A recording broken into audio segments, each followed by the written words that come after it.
حي على الفلاح.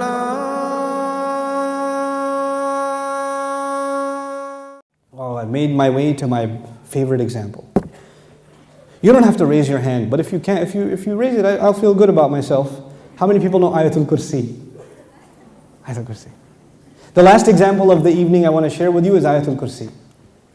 Okay, we're going to recite it together. أعوذ بالله من الشيطان الرجيم. الله لا إله إلا هو الحي القيوم لا تأخذه سنة ولا نوم له ما في السماوات وما في الأرض من ذا الذي يشفع عنده إلا بإذنه يعلم ما بين أيديهم وما خلفهم ولا يحيطون بشيء من علمه إلا بما شاء وسع كرسيه السماوات والأرض وهو العلي العظيم. Ayatul Kursi is made up of 9 sentences. Ayatul Kursi has 9 sentences. I'll walk you through them. Allahu la ilaha illa huwa al-hayyul qayyum, number 1. La ta'khudhuhu sinatun wa la nawm, number 2. Lahu ma fis samawati wa ma fil ard, number 3. What's number 4? Man dha alladhi yashfa'u 'indahu illa bi idhnihi, that's number 4. يَعْلَمُ مَا بَيْنَ أَيْدِيهِمْ وَمَا خَلْفَهُم, number 5. Then وَلَا يُحِيطُونَ بِشَيْءٍ مِّنْ عِلْمِهِ إِلَّا بِمَا شَاءَ, number 6.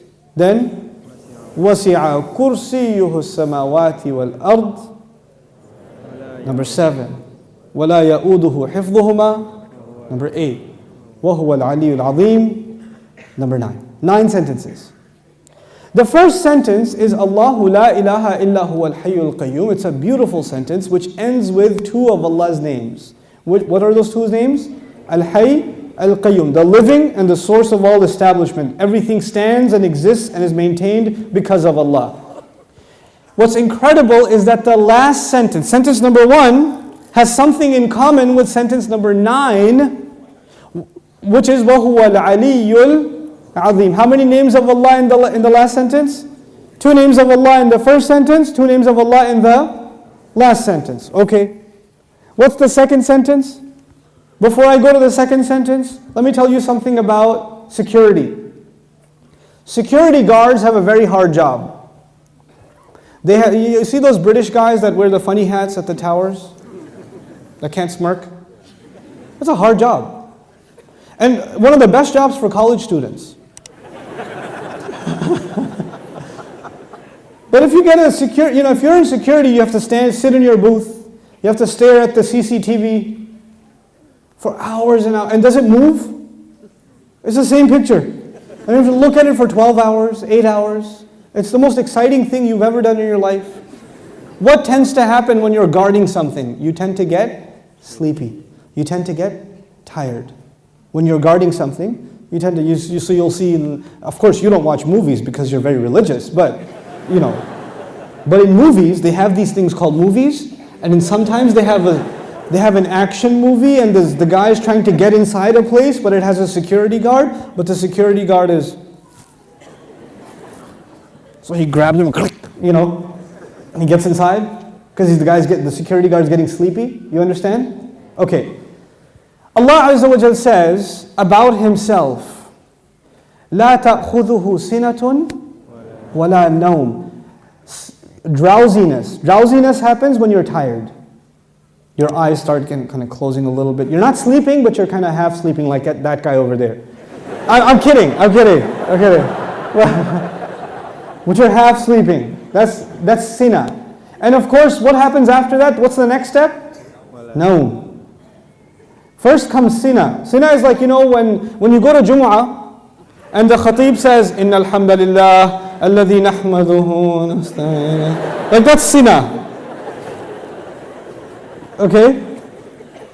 By the time he gets to, ayyuhal ikhwatul kiram, that's nawm. Okay? That's nawm. Okay, so you know the difference between sina and nawm. Drowsiness and then sleep. Okay. This is the second sentence. The second sentence is, these are things that creation has. Creation gets tired and it starts getting drowsy and eventually it falls to sleep. You know? Or sometimes you tell yourself, no, I'm just closing my eyes, but I'm not sleeping. Okay, let me just close my eyes for a second. You're gone. You're finished. Okay? Now here's the thing. I know something about Sina and Noam because I'm a teacher by profession. Right? So, being a teacher is, you might as well do a PhD in sleep sciences or sleep studies, because you see students like, you know how people check out of a hotel? You can see their brains checking out. Like, in the middle of a lecture, like.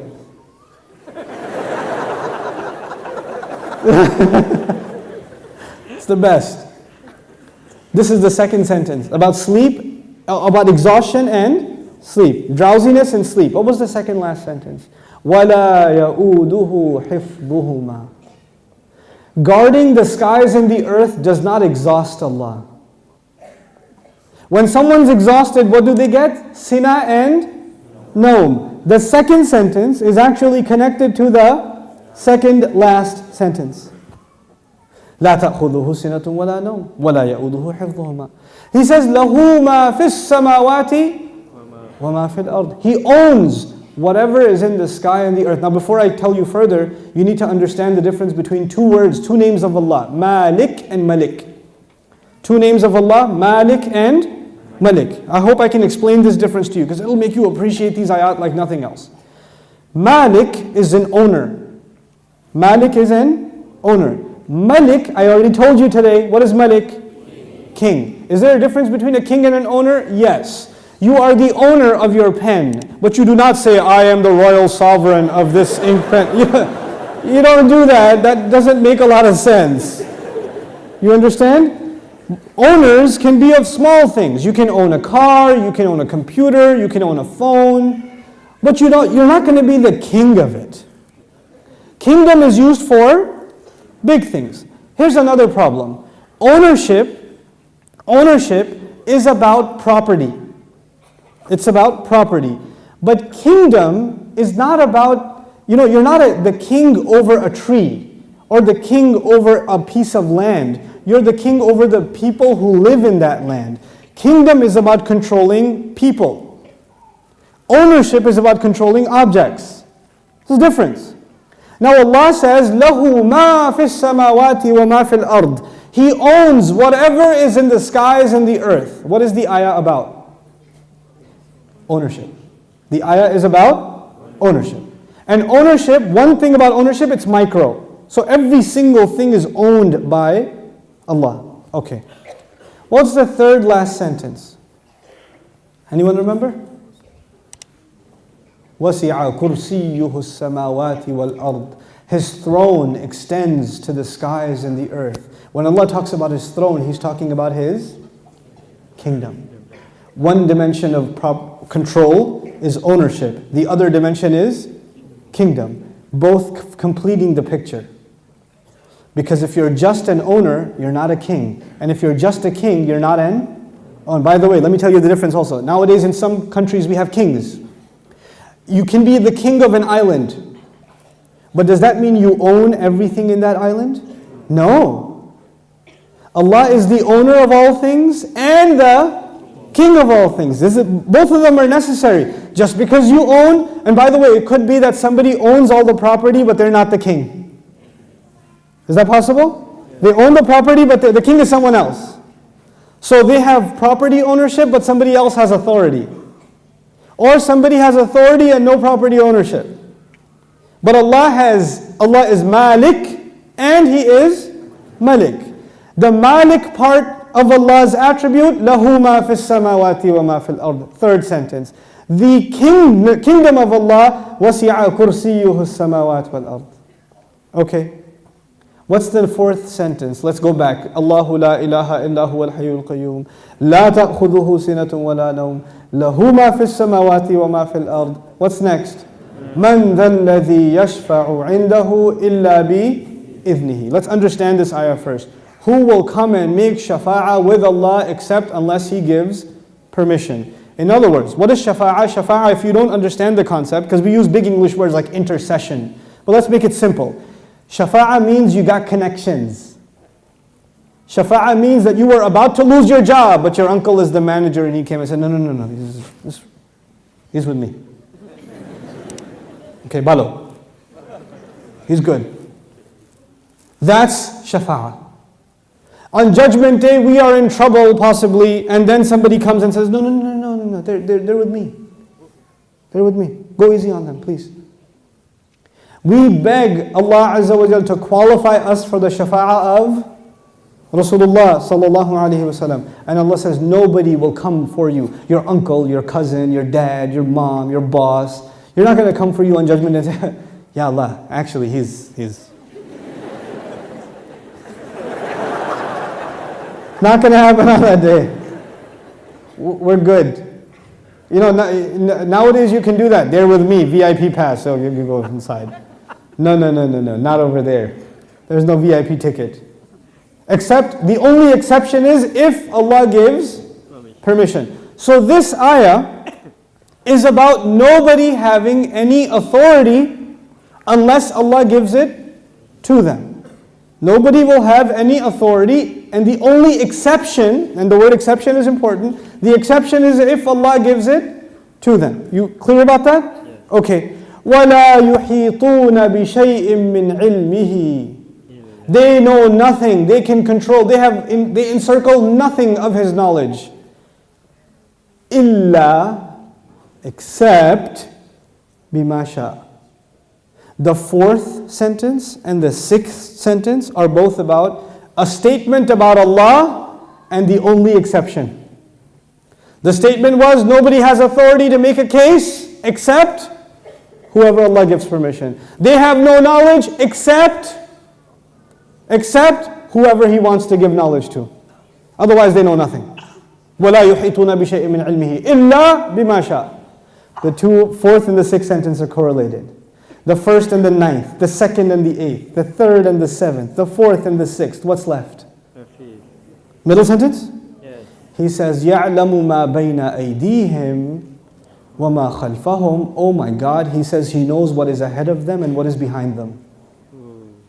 As though, and He knew what is coming ahead in the ayah and what was behind in the ayah. He put in the middle of it is, I know what's ahead and I know what's behind.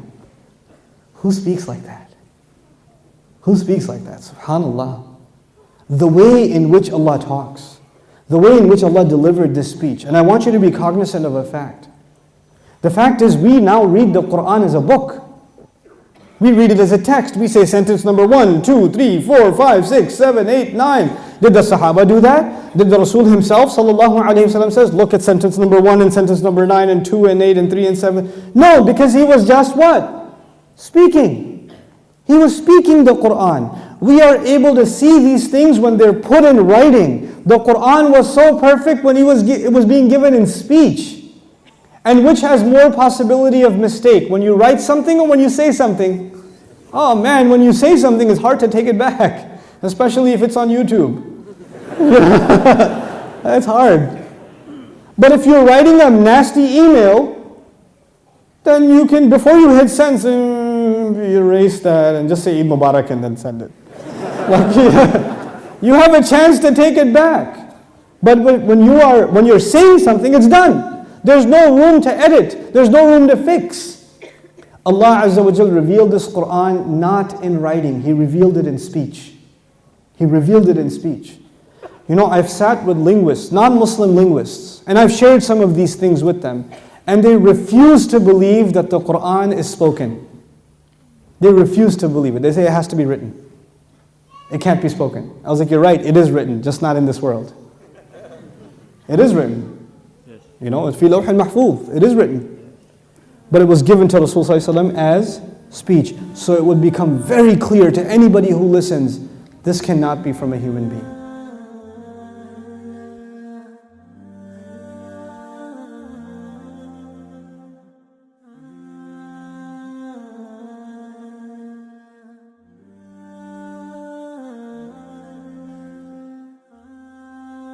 Assalamu alaikum wa rahmatullah.